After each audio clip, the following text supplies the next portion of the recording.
नमस्कार, मैं हूं आपके साथ राखी लांबा और इस वक्त जहां मौजूद है आप देख सकते हैं कि किसान एक बार फिर से वही दौर आ चुका है जब प्रधानमंत्री नरेंद्र मोदी और योगी आदित्यनाथ के गले की फांस बनने वाले हैं और किसानों ने इस बार ठान ली है कि सड़क पर उतरेंगे तो प्रधानमंत्री नरेंद्र मोदी और योगी आदित्यनाथ को ये याद दिला देंगे कि किसानों में कितनी ताकत है। जो अन्नदाता अन्न उगा सकता है वो सरकार को ये बता भी सकता है कि अगर तानाशाही होगी तो किस तरीके से सत्ता से उतारने का दम भी एक किसान रखता है। किसानों से बातचीत करेंगे, क्या कुछ मांगे हैं उनकी। हमारे साथ तमाम किसान मौजूद हैं। आज कैसे था? आज इस तरह आ रहे हैं कि इतनी योगी की और मोगी को खराब करने के लिए भ्रष्टाचारी अधिकारी बैठे हैं। इनकी करोड़ करोड़ संपत्ति इकट्ठी कर रखी इन्होंने। और जो किसान मारा मारा फिर है, जो एक आदमी लोकल आज में आया साइकिल बाहर जाकर 6 अस्पताल हो रही है, किसान सुनने को तैयार ना है। तो यहाँ की अन्याय हो रहा है। इनके देखे इतने ऐसे भ्रष्टाचार में को टिकट ना दे सरकार और इनके जो कार्य करते हैं इनके दीवाने में सब ये बेड़ा गर्क ये करवानी। अरे किसान की जमीन जल्द से ढींगी में एक बार करवा ली, किसान ने पता भी ना है और बाग मुआवजा बना दिया, रहने की जगह ना है। इनका एक कोठी कूने बना रखे 20-20 बीघे खेत खेल रखे, सब जंगल फोड़े हैं और किसान मारा मारा फिर है। अरे तो उनको जुलम करा कर उन्हें किसान सारी खलकत पेट भरे है। सारे भारत का पेट किसान ही भरे है। ये भरे हैं जो बैठे हैं, ये जो भ्रष्ट अधिकारी बैठे ये भरे पेट, किसान भरे पेट है। सारे दिन दूध छाछ सब्जी किसान पैदा कर रहे हैं और वहाँ मारे मारे फिर। अरे वे मारे मारे फिर तुम्हें शर्म आनी चाहिए। हमारे 90 साल की मरा रही है। हमने इनसे पहले हमारी जमीन ले रखी हमने और उससे पहले मकान हमने निबड़ से पहले मकान बना रखा है और वहाँ मेरे हमारे एक बार कर रखा, पैसा जमा कर रखी। हमारे पोते पड़ोते में रहे, हम कहाँ घर बनावें? इन्हें यूना जाके अधिकारी जाके देखते हैं कि तुम इनकी जमीन पे है रहने को है कि ना है। तुमने एक बार कर लिया, कहाँ जाएंगे किसान? बाहर क्या मांगे था प्रमुख? घर भी एक बार करवा के जाके धरी को क्या इंक्वायरी करिए कि मारे मारे फिर नहीं है और चाराने के भैया को दे देखते कहो ना क्यों कहा जुलम करा। धरती बाकी छिन गई भाई, बाकी थोड़े पैसे होते देख चलेगा 10 रुपये दे अधिकारी को और 2 रुपये ना 1 रुपया धरती बाकी भी चली गई ना, वो मारा मारा फिर है। योगी मोदी तो कह रहे कि किसानों के लिए सबसे ज्यादा काम करा हमने। क्या कह रहे? क्या करा? अरे सबसे ज्यादा काम करा हमने किसान। अरे जो सरकारी नहीं है, अधिकारी सब भ्रष्ट भर रहे हैं। ये इनके सबकी जेल हो, ये अधिकारी भ्रष्ट भर रहे हैं, इनकी सबकी संपत्ति इंक्वायरी हो। तो ये तो सरकार जब से देश आज़ाद हुआ, जब हमारे 90 साल का आई हुआ, हमारे आगे आज़ाद हुआ देश, हमने सब देखा। पंडित जी वाले हमारे आगे प्रधानमंत्री बने हैं। मैं तो उस बात कहना चाह रहा है कि बेटा रखिए, जब सरकार को बदनाम करने के भर रही है सब। यही इतना गिने चुने आदमी सरकार में है जो आदमी काम कर रहे हैं ना। ये तो भ्रष्ट अधिकारी बैठते हैं जो आदमी गुजरात का रहने वाला, यहाँ के जो आदमी खबरनाक लोग परेशानी लोगों को। अरे आगे विधायक का काम है, आगे पूछे भाई क्या परेशानी मेरे क्षेत्र में क्या हो रहा है, क्यों उसे रहने खबर ना आया। प्रधानमंत्री नरेंद्र मोदी और योगी आदित्यनाथ लगातार इस बात को कह रहे हैं कि वो किसानों के लिए काम करते हैं, लेकिन जो तस्वीर हम देख रहे हैं और लगातार 2019 से जो किसानों की तस्वीर हम देख रहे हैं, ऐसा लगता है कि अन्नदाता पर सबसे बड़ा पहाड़ टूटा इस सरकार बनने के बाद। निश्चित रूप से अन्नदाता की बहुत ज़्यादा दुर्गति आप देख रहे हैं। और जहां तक योगी मोदी की बात है, जो हमारे जनप्रतिनिधि हैं यहाँ लोकल के, ना ही तो वो बात पहुंचा रहे, ना ही यहाँ के अफसर बात पहुंचा रहे। किसानों की बातें उन तक नहीं पहुंच रही और ना ही उनसे वो ये मुलाकात कराने के लिए तैयार। आज हमारा जो संसद घेराव का वो था, यही बात थी कि हमारी सीधी बात उन लोगों तक पहुँचे जो सरकार चला रहे हैं और उन्हें हमारा जो दर्द है वो मालूम हो। प्रमुख मांगे क्या है?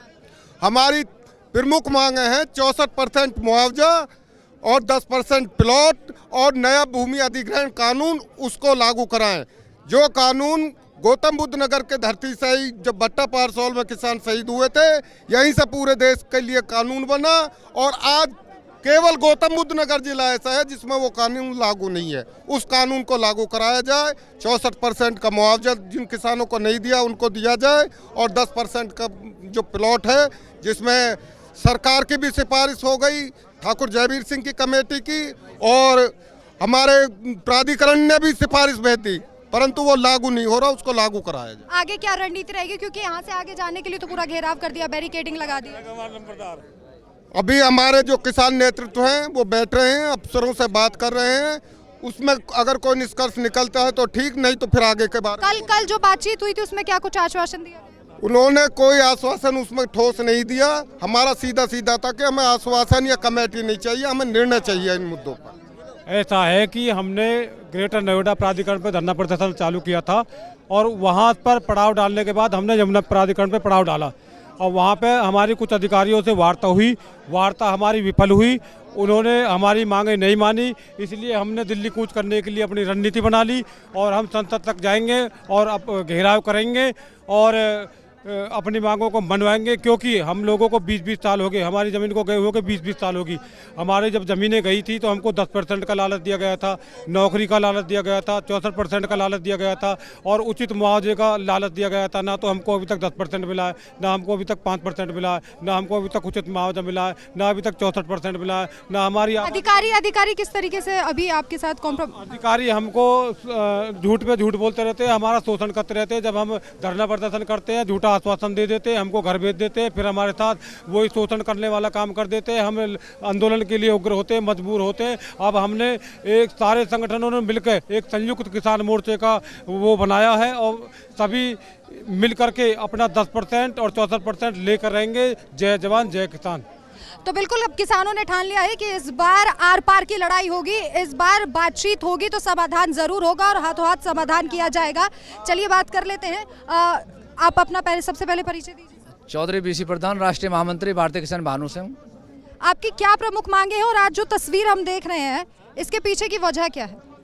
मुख्य मांग तो हमारी 10% जो प्लॉट है हमारे, 64% का मुआवजा है। जिनको कोर्ट आदेश कर देता है उनको ही देते हैं और वैसे नहीं देते, लेकिन देना चाहिए। एक भाई को दे रहे, एक को नहीं दे रहे, ये बहुत गलत बात है। और कुछ आबादी हैं जो अपने जो किसान की पुरानी आबादी हैं जो दिल्ली में बैठ के इन्होंने अधिग्रहण कर लिए थे सन 76 में, उन पर आज तक भी मुकदमा चल रहा है। तो वो बहुत सारी समस्याएं हैं जो आज से नहीं 48 साल से यहाँ के किसान पीड़ित हैं।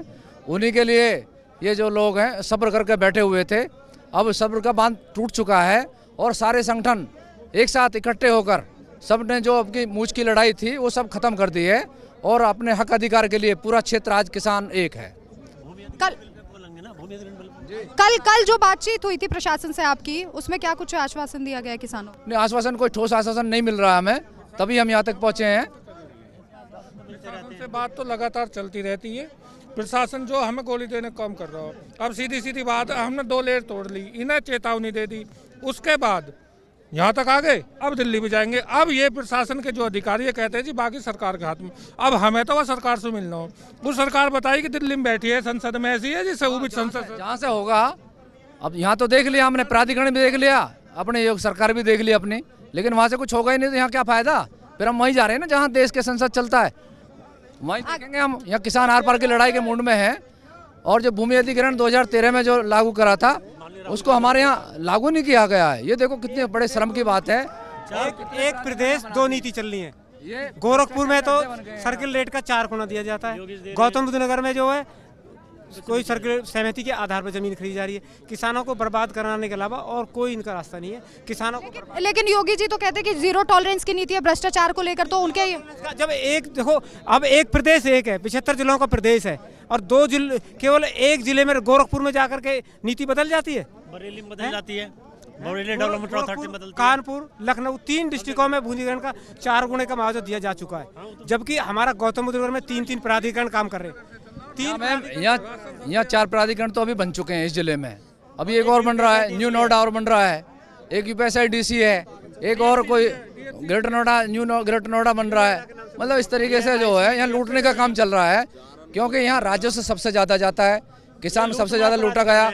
आज यहाँ जो है जितने भी यहाँ अधिकारी हैं, यहाँ जो अधिकारी है वहाँ से जो जीरो, बिल्कुल उनके पास कुछ नहीं होता। यहाँ आने के बाद उनके पास आलिशान गाड़ियाँ होती हैं, बड़े बड़े उनके करोड़ों के बंगले होते हैं, यहाँ इतना माल लूटते हैं। यहाँ के जो किसान है उनका खून चूसने का इन लोगों ने हमेशा काम किया है। चपरासी का 4 मकान ग्रेटर नोएडा में, एक मकान की कीमत 5 करोड़ रुपए। चपरासी के पास इतनी इनकम कहाँ से आई? मांगते हैं यहाँ और चाय वाले तो प्रधानमंत्री भी हैं ना, वो प्रधानमंत्री थे। प्रधानमंत्री जी को आपने देखा चाय बेचते हुए? प्रधानमंत्री मशरूम खाता है, मशरूम खाते हैं बिल्कुल। और सुनो, आप भी अनाज खाते हो, कौन उगाता है? मोदी जी भी खाते हैं, मशरूम खाते हैं, कौन उगाता है? योगी जी, सभी जितने अधिकारी हैं सब किसान को उगाया खाते हैं ना। हमारा उगाया हुआ 1 साल पहले बैठे एमएसपी के लिए, झुका ना। आज हम उस संसद में जाके बैठेंगे जहां ये सारे लोग जहां से नीति बनाते हैं, हम वहीं जाकर उस सरकार से मिलना चाहते हैं और 2 बार गले मिलेंगे उससे। अब पूछेंगे बताओ हमारी मांगे पूरी कौन करेगा? आर या पार, जितने भी जिले के समस्त संगठन है सब एक हैं और एक होके, एकजुट होके आज संसद की तरफ कूच करेंगे हम। आर पार की लड़ाई है इस बार। आर पार की लड़ाई लास्ट है। 48 साल से ग्रेटर नोएडा लुट रहा है। 1976 में माननीय राजीव उसने संजय गांधी और एन डी तिवारी ने बनाया था इसे, वो तो हट गए। उसके बाद तक इनका आज तक नहीं दिया। 3 पीढ़ी खप गई। 48 साल में 3 पीढ़ी खप जाती हैं। इतना अन्याय यहाँ हो रहा है ग्रेटर नोएडा में। कानून 2013 में बना हुआ है, कांग्रेस की गवर्नमेंट में बन गया था, जब यहाँ ज़्यादा अत्याचार हुए तो यहाँ शहादत भी दिए लोगों ने जो, और शहादत के अनुसार फिर उन्होंने जो भूमि अधिग्रहण कानून, यहाँ मिनिस्टर भी आए, प्रधानमंत्री, उन्होंने आकर के भूमि अधिग्रहण कानून को बनवाया वहाँ और आगे की लागू नहीं किया। ये अधिग्रहण बिल जो है ना, ये लागू होना चाहिए। किसान को 4 गुना सर्किल रेट से मुआवजा मिलना चाहिए। यहाँ का सर्किल रेट भी नहीं बढ़ाते हैं, बस इस जिले का नहीं बढ़ाते हैं, केवल उधर का बढ़ाते हैं। दिल्ली पहुंचने के बाद सरकार से